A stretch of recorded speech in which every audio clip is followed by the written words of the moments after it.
Hello, Sergeant Salamander here. Let me begin this momentous occasion by remarking on how incredible the response was in the Grand Ideas channel. The passion was palpable, the conversation was electric, and most of all, the ideas were incredible. I want to say that I was blown away by what you guys came up with, and I'm excited to experience them firsthand.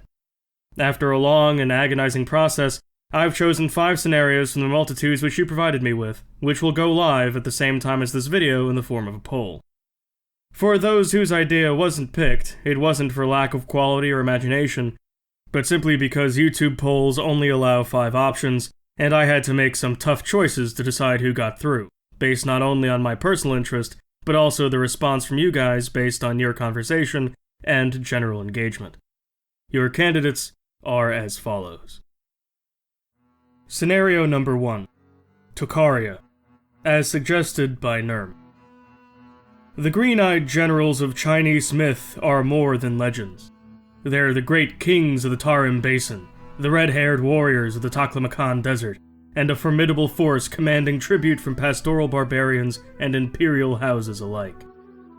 They built their splendorous cities in the high mountains and the arid deserts. They introduced the doctrines of the Buddha to the east, and they left behind mummies which baffle experts to this day. In our timeline, the Tocharians were a powerful, enigmatic people who descended from the original Indo-Aryan parent culture very early, becoming their own distinct group and persevering into the Middle Ages. A vote for the Tocharian scenario is a vote for a powerful rival to the Chinese. It is a vote for a people surrounded on all sides by other cultures who fear and revere them, and, above all, a vote for them is a vote for a new history of Asia, churned up and refashioned in the image of the green-eyed generals. Scenario number 2. Scythia, as suggested by Spartan Ninja. Unmatched masters of the horse and the bow, they deliver terror to their enemies as they run them down in their thunderous hordes, raining down arrows upon their unfortunate foes, conquering the steppe with ease and changing the world forever. No, these are not the Mongols. These are a far older people, the Scythians. In our timeline, the Scythians were another early branch of the Indo-Aryan people group, but instead of settling down and founding a kingdom, they remained unbounded and free, commanding a territory that cut wide swaths across the steppe, even giving grief to the juggernauts of the Far East and Mesopotamia. They innovated the exact fighting style that the world knows the Mongols for today, and are spoken of in hushed tones from Athens to Persepolis. A vote for the Scythian scenario is a vote for the conquest of conquests, a world redefined by ruthless nomadic horse lords centuries before the Mongols or even the Huns. True innovators, and terrifying enemies for those who cross them. Scenario number 3. The Laz, by Sergeant Wolf 00. The Laz are an ancient, hardy people, persistent despite centuries of subjugation and challenges to their very existence. Be it the Assyrian, the Roman, or the Turk, the Laz persisted the onslaught of history. They plant their flag in an abundant country where the Greeks thought Jason and his Argonauts traveled to retrieve the golden fleece from the sacred grove of Ares, guarded by fire-breathing bulls that lived there. The Laz are an utterly unique people, in our timeline spread out between Georgia, Turkey, and Russia, complete with their own language, mythology, and culture. A vote for the Laz scenario is a vote to give this stubborn, noble folk their time in the sun, to blossom and develop into a force to be reckoned with, and a culture which will grip the crossroads of the world and change it forever. Scenario number 4.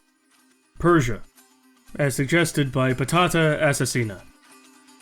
The Iranian plateau has always been a cradle of empire, giving rise to sprawling realms with legendary conquerors at their head. From the birth of the Persian identity with the invasion of the Indo-Aryans, to the reigns of Darius or Xerxes, to the successors of Alexander, and even today as a threatening power broker which plays kingmaker with his unstable neighbors to the west, Persia has endured and thrived as a thoroughfare of trade, science, religion, and above all else, power.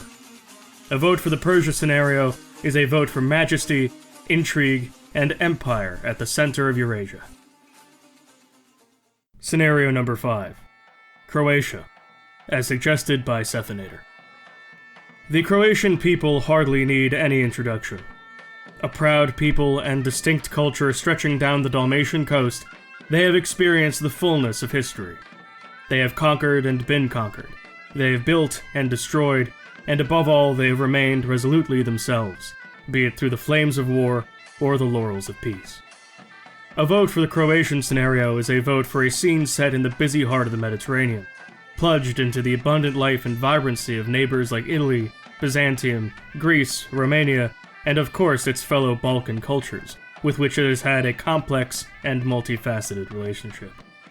Croatia would be a perhaps more conventional choice, but the history which would unfold from it would be anything but. So, these are the options available for you all to vote on for Season 5. Like I said, putting this list together was a seriously difficult task, but I believe this is an engaging and representative spread. Thanks to you guys, whatever you end up voting for Season 5, it is going to be one of the most fascinating seasons yet, and I absolutely cannot wait to see what this world we've made together will end up looking like. Voting begins today, effective immediately, and ends on the 20th. Don't forget to make your case in the Discord and the comments, and if you want more power to help steer the ship and of course support the channel, be sure to check out the Subscribe Star. Best of luck to your favorites, and I'll see you all again soon.